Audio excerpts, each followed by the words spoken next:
कांटों की फिक्र न कर, तेरे साथ है दुआएं, कर्मों की पूंजी लेकर किस्मत सवार ले। ओ छोटी सी जिंदगी है, हंस के गुजार ले।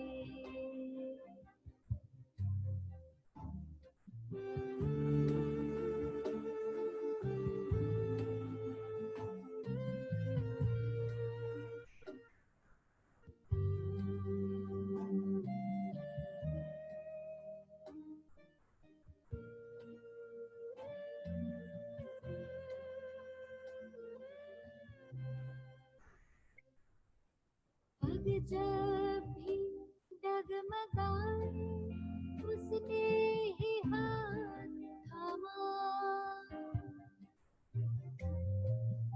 वो मीत बन के आया जब तू बना सुदामा। सच्चाई की ताकत से कश्ती उबार ले। ओ छोटी सी जिंदगी है, हंस के गुजार ले। दुनिया का बोझ अपने सर से उतारे,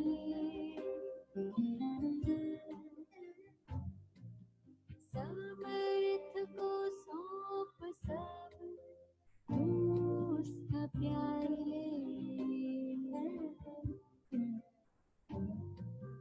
प्रभु प्रेम में मन मेरा हर गम बिसार दे। छोटी सी जिंदगी है।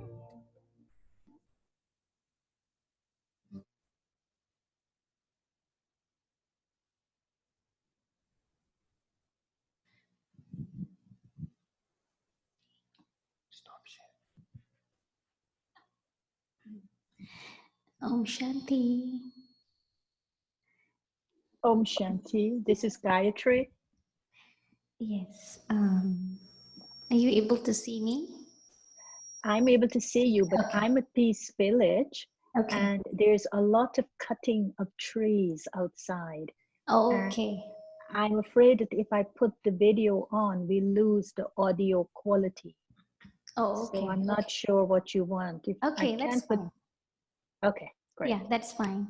So welcome, Gayatri Ben. Thank you so much for offering to be with us. So for all of you who are not familiar with Gayatri Ben, which I'm sure all of you do, Gayatri Ben, she's based at Queen Center in New York. And at the moment she's at Peace Village. And she represents Brahma Kumaris at United Nations. And today she's going to do a revision on Sunday's Murli. I'm sure all of you must have read the Sunday's Murli. And by the name that I see, I know most of you were there in Sunday's Murli. So Gayatri Ben is going to do a revision on that. Thank you, Gayatri Ben. Om Shanti. And it's nice to be with the LA family. And I'm sure it's not just LA, there may be others on who are outside of LA.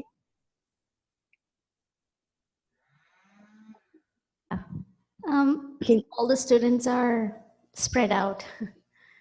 Okay, all right. Vinu, could you indicate whenever you're not able to hear me? Yeah, sure. Okay. And so first of all, before I go into the revision of Baba's Murli of Sunday, I want to, first of all, acknowledge the presence, the Avyakt angelic presence of Dadiji. Daddy Janki has been, of course, someone that the whole world was close to and remains close to in many different ways. But I want to bring her presence in because we're also observing her 13 days. And then on April 9th, we'll be offering Bhog for her. So because I'm also spending these days at Peace Village, actually, we had to move from Queens because of the lockdown and also because Elmhurst Hospital, which is just about 2 blocks away from us, became the epicenter of the coronavirus. And there were mobile morgues outside of the hospital. So someone said to me, you all better move and go up to Peace Village because it's just going to get worse. So we came here and we are put in quarantine by Calaban. And so for 14 days, I have to be in my room, and they send us meals, etc., just as a caution, a precaution. And so I've decided to spend these 14 days as well, because it coincides with Daddy's 13 days, and to be in the deep tapasya, of course, but also to look for signals as to what next after Daddy Janki for world service. And so it is with this kind of awareness that I'm in that I want to bring myself and make myself present with you today to review Baba's Murli of Sunday. Now, there are a few things that struck me with the Murli, the entire Murli. And the 3 things were Baba talking about the 4 arms, Baba talking about the states of awareness we should have, and Baba talking about the subtle difference between equanimity, balance, and equity. So I'll start with the 4 arms. And within, of course, the 4 arms, he was very specific. And he said he has arms that are practical arms. He has arms that are cooperative arms. He has arms that are powerful arms. And he has arms that are loving arms. So he then unpacked what he meant by each category that he identified. And he talked about the practical arms.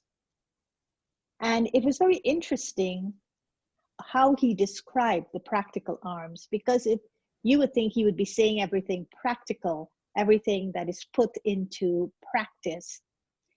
But he kind of redefined practical in a way that he was talking about the subtleties underpinning what he means by practical. So one of the things he said about the practical arms is that they put it, whatever he has told us to do, he didn't say you put it into your actions, but he said you put it into your practical life. Now, when we talk about practical life, we talk about living. And so we don't talk about just simply cause and effect. He's not talking just about doing an action with a consequence, but he's talking about putting it into the natural rhythm of living, into the way our lives function. And so he says they will put it into their practical life. They would put every elevated thought and word of the Father into their practical life. And so that for me indicated that we have the dharna, we have the imbibing, the drinking, the soul is drinking every thought and every word of Baba. And then he says that actions are things that people see practically and easily. And so whatever we have imbibed, we also embody. And whatever is embodied is easily recognized through our actions. So it's not just what we do, but it's the being expressing itself through the doing, and it's easily recognized by people. He then said that we would experience a reality through actions. People will experience from us the inner reality from which we're coming. We call it the pure intention. But this inner reality, where the truth actually exists. So he says, you won't just say something, but you will do it in a practical way. Because only when something is seen in a practical way, it is accepted as true. Now, how many times have we said things that we will do it and we never do it? And so in that sense, the practical reality of what we have inside of us is just a promise without a manifestation of it. And so people don't trust us.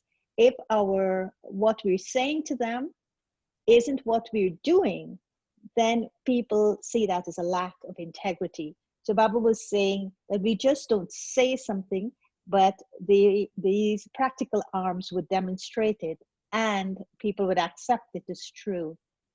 And then he says we would make everything clear with our practical examples.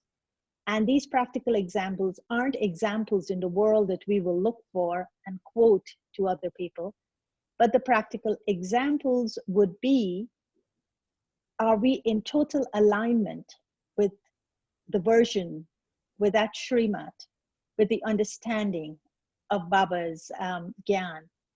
Are we in total alignment with it? Are we the practical example of what he's saying from the level of thought through the level of actions? And then finally, what he said about the practical arms is that they will reveal the highest on high Father through their highest on high actions.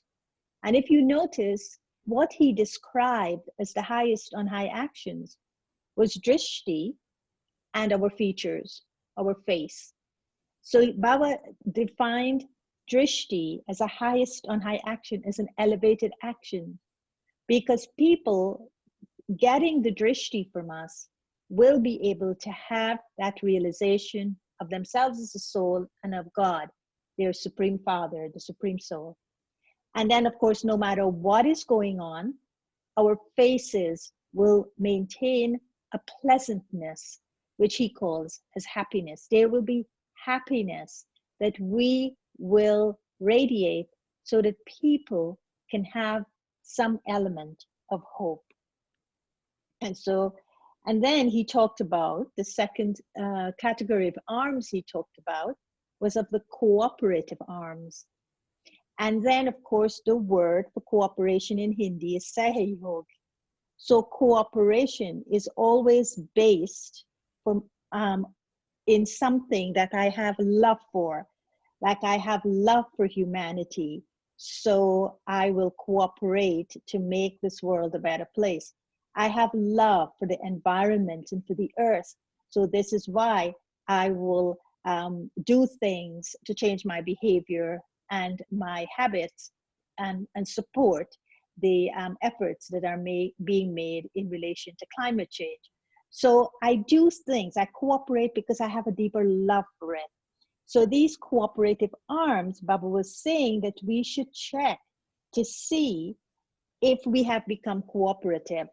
And from the question, the areas that he was asking us to check, I realized that he's asking us to check for that true, deep love from which we will be something or we will do something.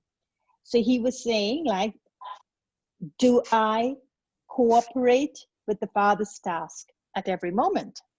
Because I now have given my life for a bigger good, for a higher purpose.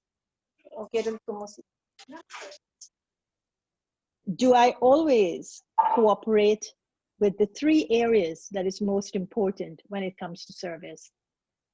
My mind, my body, my mind, and my wealth. And of course, we call this your BMW. Do you cooperate with your BMW? And then he went a little bit deeper and he says, do I keep my body, mind, and wealth engaged more in my body and bodily relation, or do I use them for the Father's elevated task? Now, Baba knows that we have a lot of love for our bodies. So as the body gets older, as the body gets sicker, a lot more attention is paid on making the body better. And then, of course, we are so taken up by our bodily relations, the relations that matter, the relations that I have to be available for, the relations that I have to serve. Or am I using them, even though my body may be not well, even though I may have commitments to my Lokik relations, am I still using my time and my resources and everything that I have more for Baba's elevated task? So he asked us to check that. And then he went even further, deeper, and he said, do I use my time, my thoughts, and money more for my own body than for God's task? Now, this was the Murli of 1985, and Baba was already talking about the direction we will be going in when we are, cooperative or not cooperative, when we're going to check this. See, he's saying, do you use more time, thoughts, and money for your own body than for God's task? And then the second thing is the household of your own body, also a big web. Because when the body is not well, the web is that we will go to the different modalities for treatment. And we will go to something for the muscles, something for the blood, something for the head, something for the heart. So we're going all over. And so the web becomes a very big one. Then he asked us to look at time in terms of how we are cooperating. He says, do I cooperate only sometimes? So he asked, are you full-time or are you part-time? Then he says, do I cooperate when I have time, when I have enthusiasm, or when I'm in the mood? Now, this is what we're always doing. Oh, I don't have time now, I'll come back tomorrow. I may have time next week. Or, I'm not in the mood. I'm so affected by this coronavirus. I just don't have the enthusiasm to do anything. Or when you're in the mood, you become moody. In the morning, you may say no. Gita Ben, I can't do this. In the evening, you're going to call her back and said, Gita Ben, I said no to you this morning, but I could do it now. So that's moody, being moody. So Baba is asking us to check ourselves at that level. And then he says, of course, am I beyond both the household of my Lokik commitments and relations, and to my body? And I have that love for the Father's task. And then he said, this sentence to me was like a bombshell. It made me it was like some cold water on my face when in describing the cooperative arms, he says, simply to become a Brahmin and to have a right to be called a Brahma Kumara or Kumari is not the same as being constantly cooperative. So sometimes I feel, I am a BK. Nobody could stop me from calling myself a BK. But I have a right to my thoughts, words, and actions and my time. And I could do whatever I want. And I still have all rights. So Baba was making this distinction. You may have a right to be called a Brahma Kumara or Kumari, but a cooperative arm, you require all these, to fulfill the qualifications of the description that he had just given. And then Baba talked about the powerful arms. And I really like the powerful arms as well. I mean, I found all four of them very intriguing. But the powerful arm, I was particularly thinking of Daddy Janki, because as you know, they're going to be creating a Shakti stamp. So it is, you have the Tower of Peace, Shanti stamp. You have Prakashmani, the Prakash stamp. This is the Tower of Light. And now you're going to have the Shakti one.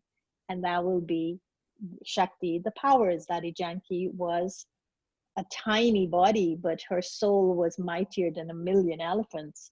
And so this Shakti, she embodies. So Babu is talking now about what he means by powerful arms.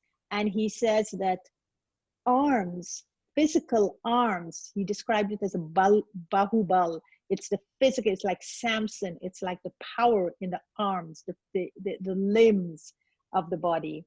And so he says arms means power, but I was also thinking arms means nuclear arms, and countries, the more they have, it's the more power they think they have in the world. But Bob is coming back to arms, meaning power in a positive way. So then he's asking us, to what extent have the thoughts, drishti, and attitude become powerful? Now think about this. He didn't say thoughts, words, and actions, but he's saying thoughts, drishti, vision, and our attitude. And so he's saying to check these three. And then he elaborated on it, and he said, and remember, he's talking about powerful arms. So he's talking about how power is going to be experienced and what power is connected to. And so he said the sign of those with powerful thoughts, vision, and attitude are able to transform anyone. So he always says the power of your thoughts is very, very important to transform something. But of course, you have to be in Man Manabhav for that. The mind has to be connected to God for those powerful thoughts to create transformation. The vision is your drishti. Now your drishti has transformative powers too, because what your drishti conveys is love. And so the love of the drishti has the power for the physical eyes to see the whole. A loving drishti never sees fragments, parts. It always sees the whole. And a loving drishti doesn't have selfishness. It always is a selfless drishti. And so that is the transformative power of the vision. And then the attitude is the attitude of benevolence. When my attitude is called a compassionate, kind, gentle attitude, and Baba sums it all up by calling it benevolence. And so when my attitude is benevolent, I'm able to radiate in the atmosphere. I transform the atmosphere that I'm in, and that atmosphere then impacts others. So he was talking about, do we have these three? And then he says that his powerful arms make the world elevated with their thoughts. So that's the power of the transformative thoughts. And then he says, with their attitude, they transform the atmosphere. And then he said they give the experience through their drishti to others of being bodiless. But because we are first bodiless, our drishti will maybe project our angelic form, and they only see the body of light.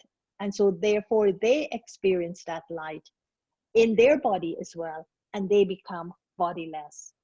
Now, the final one was again the final point to the powerful arms. Babu was saying that this thing about being powerful, having Shakti, it's connected to one's conscience. And conscience is our moral compass. Conscience tells us whether we're being moral or immoral, whether we're being virtuous or we're being vicious, whether we're being violent or we're being nonviolent, but at a very, very subtle level.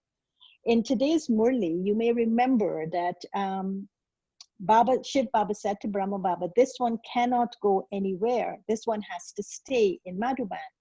And in the Murli, Baba was talking about an exhibition that they were trying to get a name for. And so he was telling them to stay in silence, and he was telling them to, the name would emerge.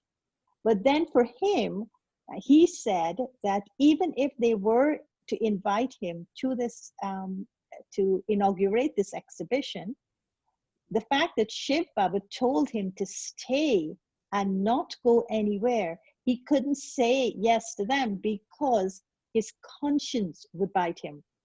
And because of his conscience, he couldn't do that. And I was very struck with that. And I said, look how completely obedient he was to Shiv Baba, that his conscience wouldn't allow him to do anything against what Shiv Baba was telling him to do. So this is power. This is a form of power. And so Baba is saying that when the powerful arm is that their conscience would bite, and he says their arrogance and carelessness would then not be able to interfere with that conscience, because the conscience would only bite if there is arrogance and carelessness in it. And that arrogance and carelessness would not allow that person to transform and to move forward. So he was saying, a powerful arm will not have carelessness and arrogance. They will become free from it.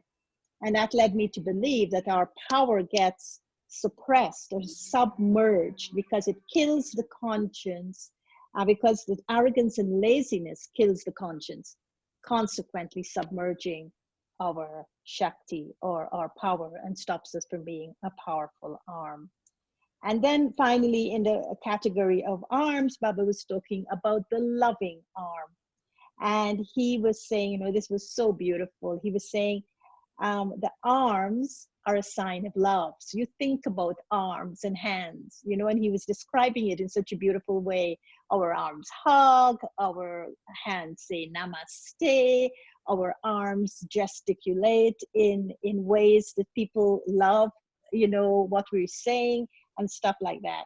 So he was saying that the arms mean a meeting. It's, you know, it's like the coming together of things, the unity of things, the harmony of things. So then the first thing that he says would be in harmony would be our thoughts, words, and sanskaras. That would be, he says, in harmony. And then he described it in a beautiful way. He says the thoughts of the Father would be the thoughts of those who are loving arms. And you know, I think this is what Manmanabhav is that my thoughts are touching Baba's thoughts, and my thoughts are becoming like his thoughts. And he says, of course, they won't have, if my thoughts are touching Baba's thoughts and becoming like the thoughts he has, I would not have wasteful thoughts, because the Father doesn't have wasteful thoughts. The Father only has elevated thoughts. And then he says, you know, my words with my arms, my words would match the Father's words. And he says, well, what would the Father's words give to others? He said, his words would give happiness, because they are sweet words. They are coming from elevated versions, from that supreme intellect. And so they are elevated versions. And so he says, these words will give what he calls as an Avyakt feeling, a soul conscious feeling. He says, these words won't have gross feelings. So if I were to say, you know, express love to someone, my feelings wouldn't carry any grossness in it. They wouldn't be attracted to me in any form or shape. They would be elevated. They would feel that it's a supreme being they're connecting to, and not to a human being. So he said they wouldn't carry any gross feelings. And so he says that Baba meets us with loving words. And that is why when he comes, the first thing he does through Brahma Baba is to use his mouth and to meet us with the Murli. And then, of course, he talks about the harmony of sanskaras. And he was talking about his own sanskaras, so we could understand that when we are merging our personality with Baba's personality, when we're trying to understand the personality of perfection, or the personality of purity, or the personality of being a world benefactor, or any of these titles that Baba gives us, the title is connected to the personality. And so he's saying that the Father's sanskaras are always of generosity, of benevolence, and of selflessness. So then he ended it by saying, to become equal to Baba means to be loving. Now think that if I want to express love, that would remove the grossness in my feelings when they're conveyed through words, then my sanskaras have got to be like Baba's sanskaras. They've got to be generosity. That means a big heart. That means wanting nothing from no one. That unconditional love comes from that generous heart. That non-judgmental love comes from a generous heart. And then we need to be benevolent. We have to look, first of all, and see everything in the drama is bringing benefit. It's accurate, and I have to look for the benefit in the scene of the drama. But for me to do that, I need to have sanskaras of why am I looking for the benefit in the drama, so that I can bring benefit to myself and to the world. And then he said selfishness, selflessness, which means we have to get rid of the selfishness. How much of my sanskaras are still with the question, what's in it for me? And how much of my sanskaras are actually to be of altruistic service to others. And so these were the 4 arms. And so at this point, I'm going to stop and ask Binu, do you want to start having a conversation on this, or do you want me to cover the other 2 areas of the Murli?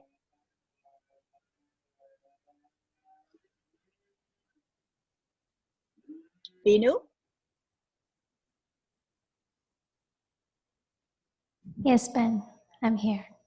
Do you want me to continue with the other 2 briefly, say for 10 minutes more, the other 2 areas of the Murli, and then be open to Yeah, chit chat? yes. Okay, all right.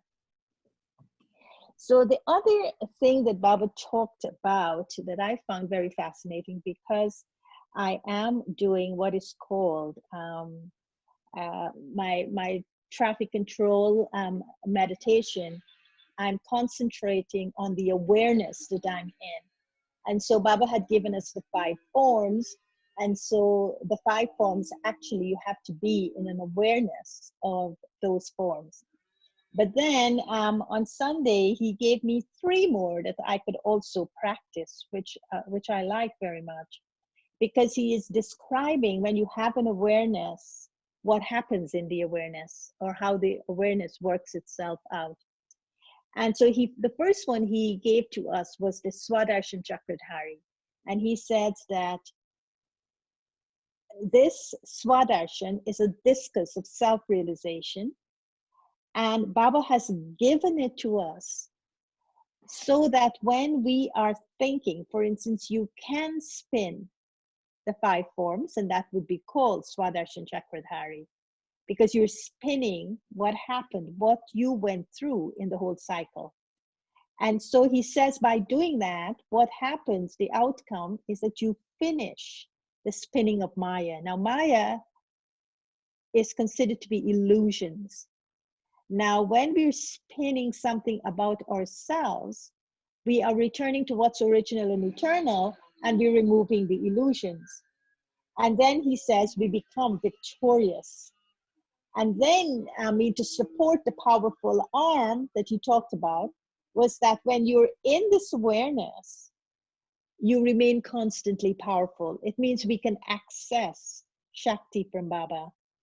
And that will then, being in the awareness of Swadershan Chakradhari, it would allow me to change my vision and to make my vision more powerful. And then it would also enable me to remember how I became the conqueror of Maya. How that spinning this cycle, I will get that deeper realization. How by spinning this cycle of really who I am originally and eternally helps me to remove the illusions of how I saw myself, but also to become the conquerors of the vices, which may be the golden threads of the vices within me, how I'm able to cut that and become the conquerors of Maya. And then he says, the ultimate outcome of this awareness brings happiness. So I thought that was a very specific method he shared of when he says to be Swadharshana Chakradhari, what is he talking about?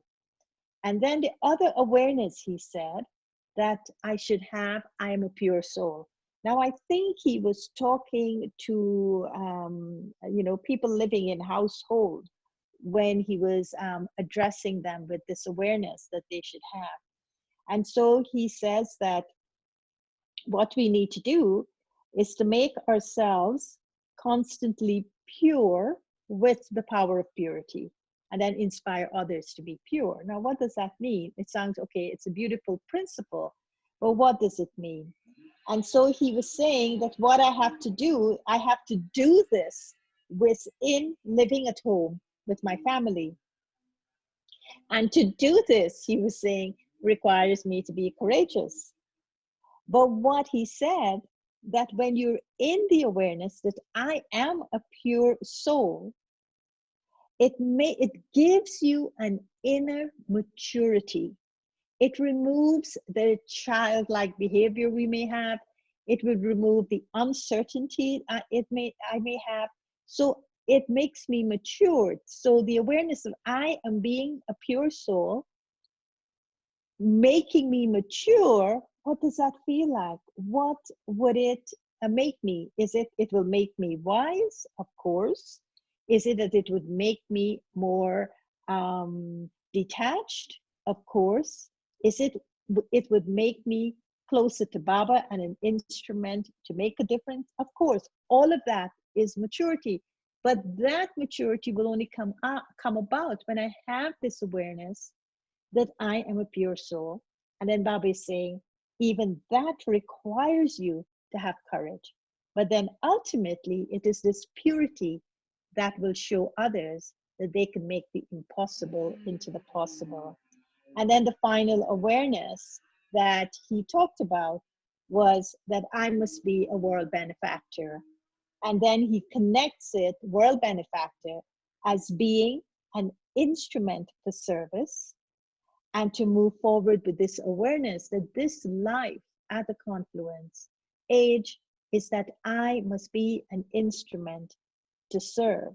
And so he was saying that a true server never comes into the limited things. And so sometimes it's very hard to move away from the limited and to stay with the unlimited.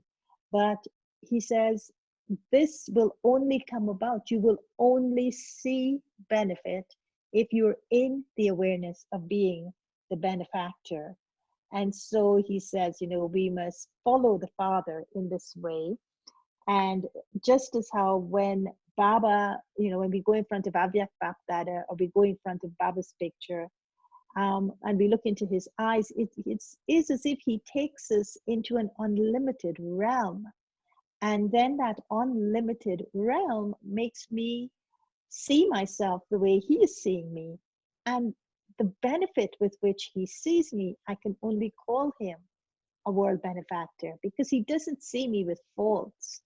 But what he sees me is with a vision that frees me from all my limitations and really liberates me from everything that's making me small. And so he says, this is the consciousness or awareness that we should be in. Now, I think I'll stop there, but I think that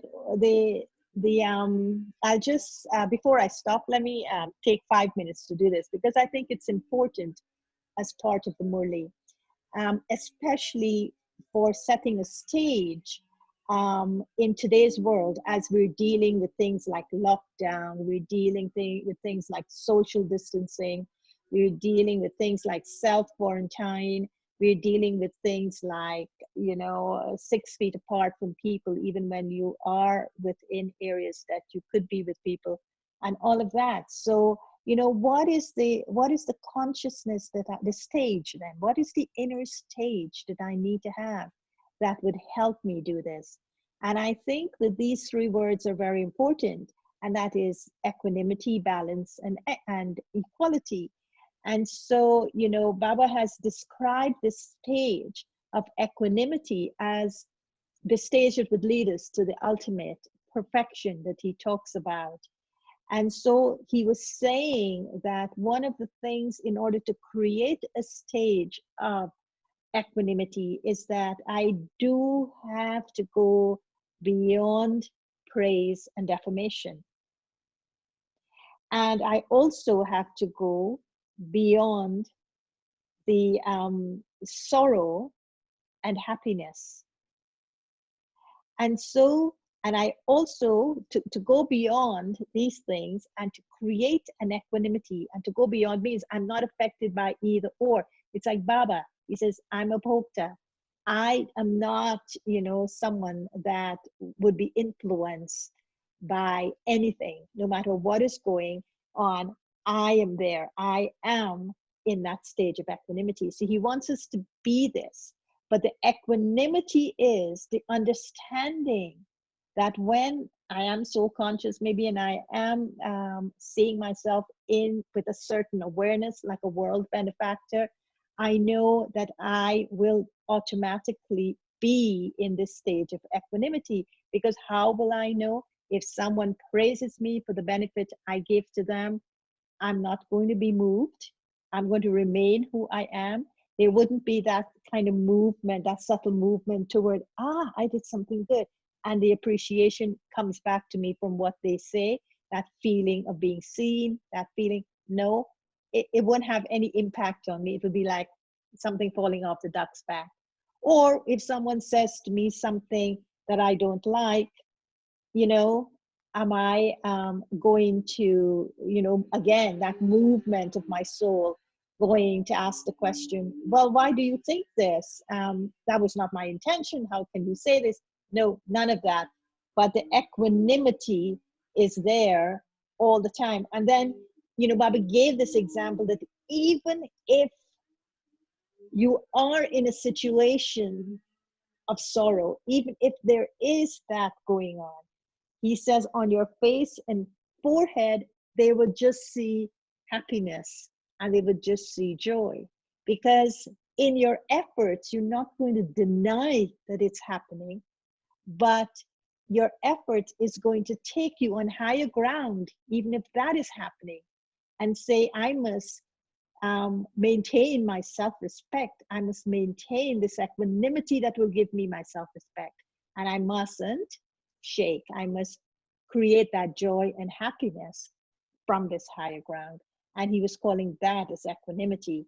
And then he said that balance, and I always use this term, that balance is bliss. So then from the equanimity, he moved into the balances that would be required for us to look at. And he's calling it the accurate balance. And so it's exactly what I said earlier on, in which, you're not going to be intoxicated with the praise and then while listening to defamation, you will have feelings of dislike. He was saying, no, that when you balance these opposites, or you balance sometimes even not opposites, but two strategic things in life, it will bring about that stage of contentment, because you're working from this higher ground now that he described earlier, in order, which was equanimity, in order to create these balances. And so he was saying the balance to bring about the equality, that it's not even bringing about, that will bring about the equanimity, the balance is being equal in these two things. And then he talked about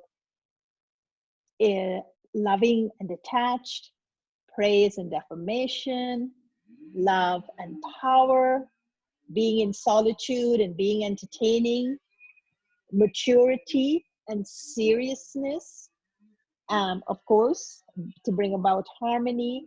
And then he talked about dharma and karma. Now, within the dharma and karma, he said that this equality should be actually a balancing of three things. It's almost like a tripod. And so the dharma and the karma, the equal balance in it, that will be so. But the greatness between the dharma, which is the principle by which I live, the spiritual principle, and the karma that will inform that action, the greatness comes about from the dharma that you will have. And so the impact of the dharma between the dharma and the karma is what will make the difference. The impact comes from that dharma. And so then, I think that Baba has given us so much in these three aspects of Sunday's Murli that I spent a whole day. You must be wondering how I'm remembering it. Of course, I have some notes, but I spent a whole day on Sunday, on Monday, which was yesterday, really going through, because I realized I was going to be sharing with you today. So I went through all the three areas, and I found that I was so enriched by it, because sometimes you just read the Murli and you have it in front of you, even when it's being read. But if you don't sit in silence and give yourself time to really say, well, what is Baba saying to me? What is it that I have to be? And I want to be all four arms. I just don't want to be one. But then what is it, even if it's a little bit, that I take to apply to my life, to bring it into my practical living, I would be quite a different person. And that's what he wants us to be, different people, especially at this time in the world. And I feel that maybe this is our last chance to bring ourselves really fully present onto this higher ground from which to serve, because there will be a time when the too late board will say, no more time for self-effort. This is the time to serve others. And we won't have the time to do anything for ourselves, but we'll just have to be whatever we are, however we are, connected to Baba, and he will then use us according to our capacity. So with that, I now want to listen to you.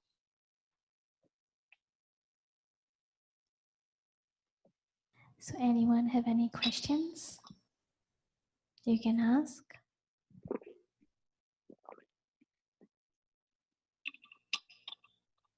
Shanti sister, I do have a question. And who are you? This is Divya. Okay. Um, this may be a question which could be a little bit of lost in translation, because I do have a Hindi Murli in front of me. And first of all, thank you. You went through each and everything in detail.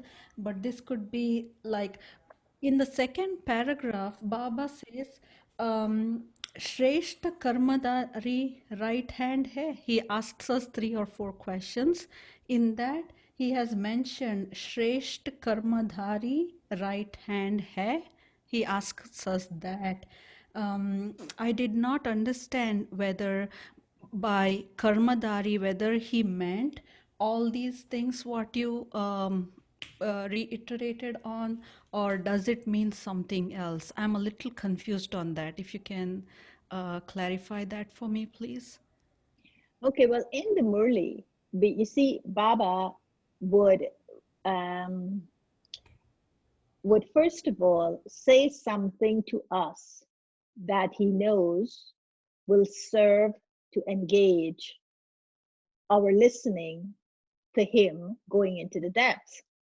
So he's not going to start off with, do you have sanskaras of benevolence, of selflessness, and of generosity? He's not going to ask us that question, because he's already taken us too deep and we're lost. So for him to describe what he is about to talk about and go into the depth of, he asks us a question that he knows would ground us. And so he's asking us, do you consider yourself to be Shreshta Karma, elevated right hands who do elevated actions? So once he asked me that question, now I have to answer. But before I could answer him yes or no, he's telling me, well, this is what I mean when I ask you that question. And then he took us into the depths of what it meant. What does it mean to be a right hand who would do elevated actions? And so he took us through the 4 quality of arms to bring us back to when he says that you are a right hand, my right hand, who are doing elevated actions, then I know that this is what he means, because it carries a depth. It is not just any action will make me an elevated right hand, but elevated actions from a right hand needs to be clarified, and he did that. Does Yeah, that make sense? yeah, that makes sense now. Like, yeah, you answered my question there. Thank you. Yeah. Okay.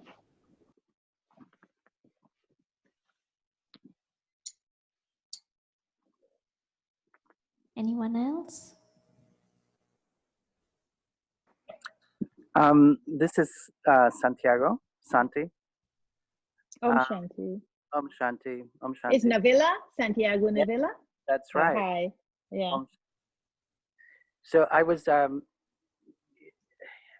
listening to, I also was really touched by the Murli on Sunday on so many different levels, but and kind of being in amidst a lot of actions that are happening in terms of response to this event in history,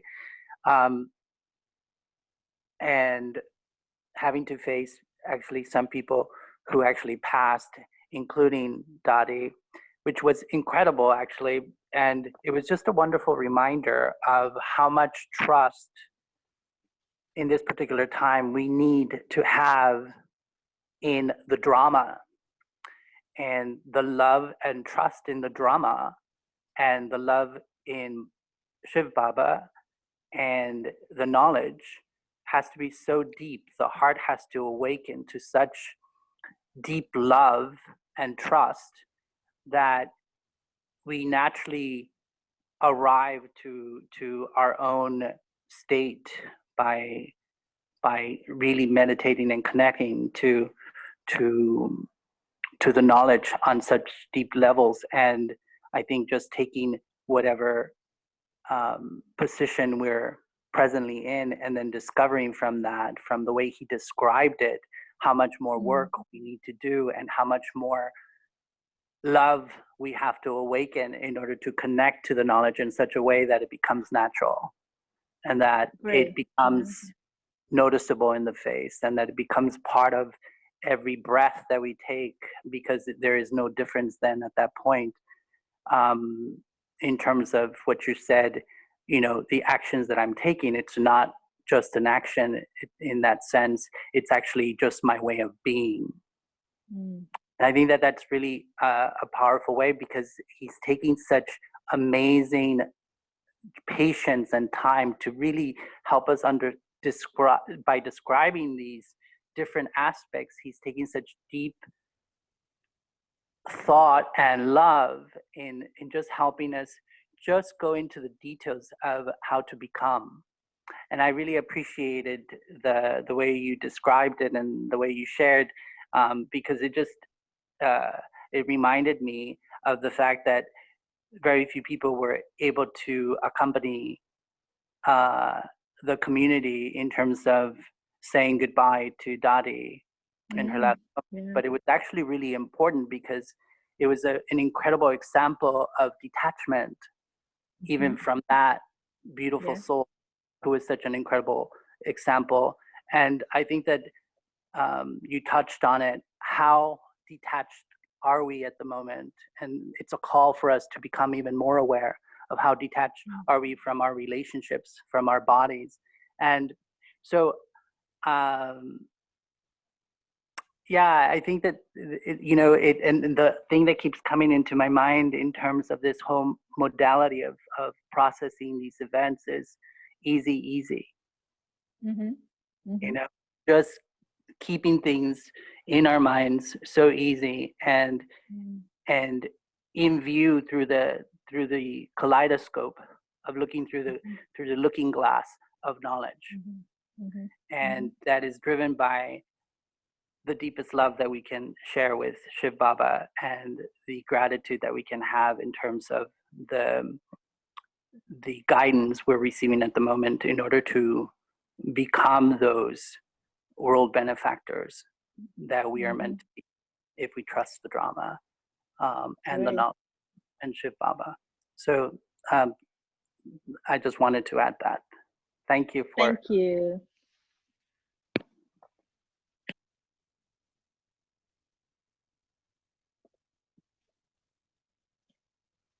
So Binu, if there's no one else, should we just end with? Yes.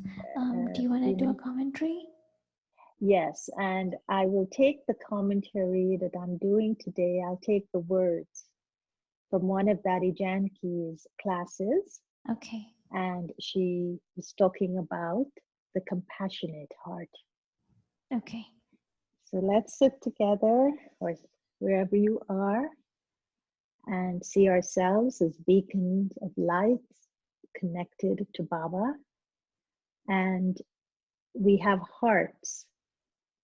And in our hearts, there are sanskaras. Just like in Baba's sanskara, in his heart, the heart of the soul, there is generosity. In the same way, in my heart, there's also generosity. And from generosity comes compassion. So Dadi was talking to us about a compassionate heart. And I will use her words in this meditation. But of course, we're under the canopy of Baba's light, Baba's protection, Baba's safety, and most of all, Baba's love. A compassionate heart is a heart that has courage.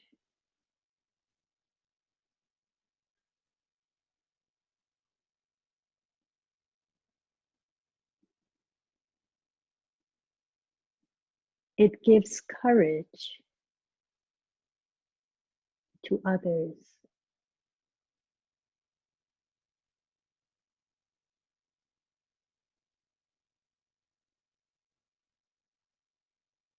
It is equal to God's heart.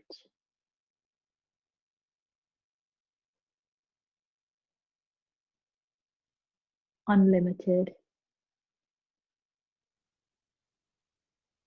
full of generosity.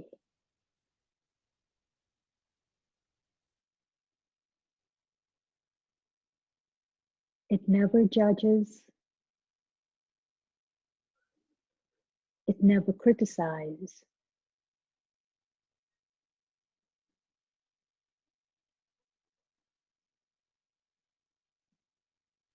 It is a heart like Baba, the mother.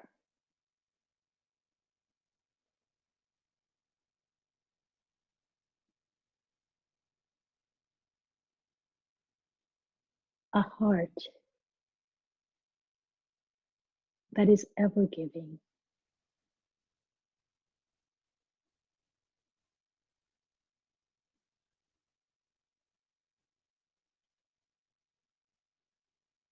A heart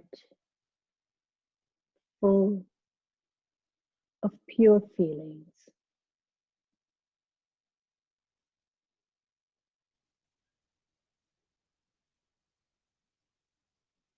A heart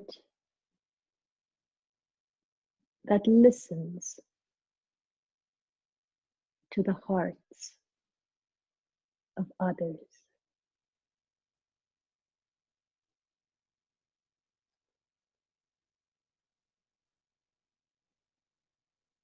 A heart that takes away the pains of others.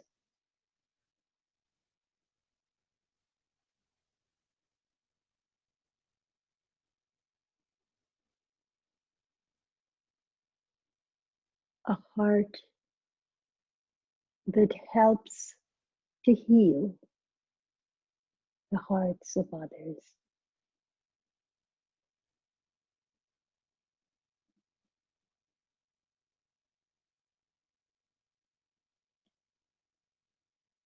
A compassionate heart is always loving,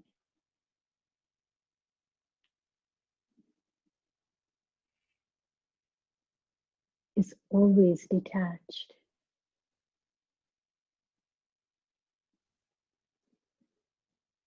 is always kind,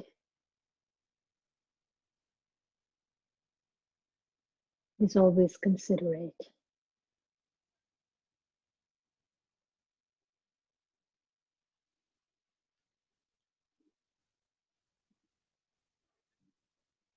A compassionate heart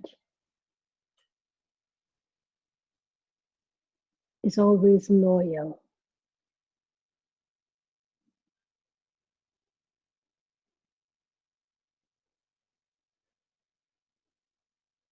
It never gets deceived.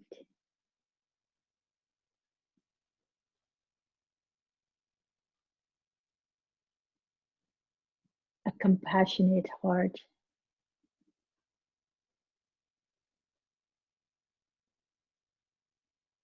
is a heart that empathizes.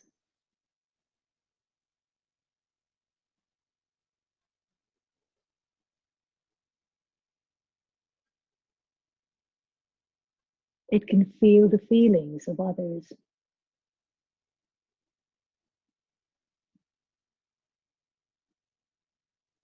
It can feel the feelings that result when others make mistakes.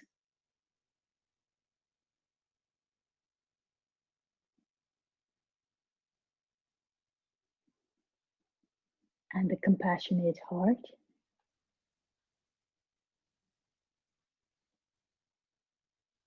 when it has that deep empathy,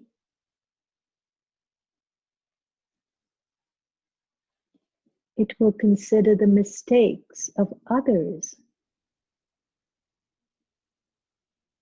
to be like its own mistake.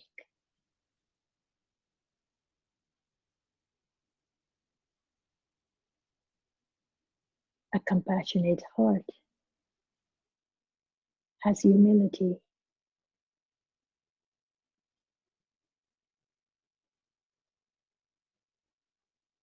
And humility makes the heart great, generous, and unlimited in its compassionate loving.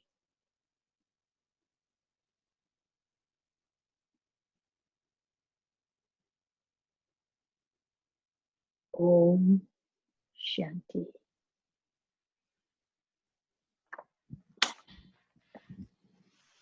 Om Shanti. Om Shanti, everyone. Om Shanti. Thank you, Ben. Oh, Geeta Ben? Is Geeta Ben there? In another call right now. Oh, Unless, okay. yeah, she's upstairs. She's in another call right now. Om Okay, Shanti, Gayatri Ben, Savita Ben. Oh, hello, Savita Ben. How are you, my dear friend? Yes, you are my dear friend too. I remember with Dadi Janki and Gayana so much right now. Thank you. Thank you for sending all your good love. Yes, yes. Thank All you right. so much, Gayatri Ben. Om Shanti. Appreciate it. Om Okay, Vinu. Bye-bye. Om Shanti. Love to everyone. Stay safe. Okay? Stay protected. Stay indoors. Sure. Om Okay. Shanti. Bye-bye. Om Shanti.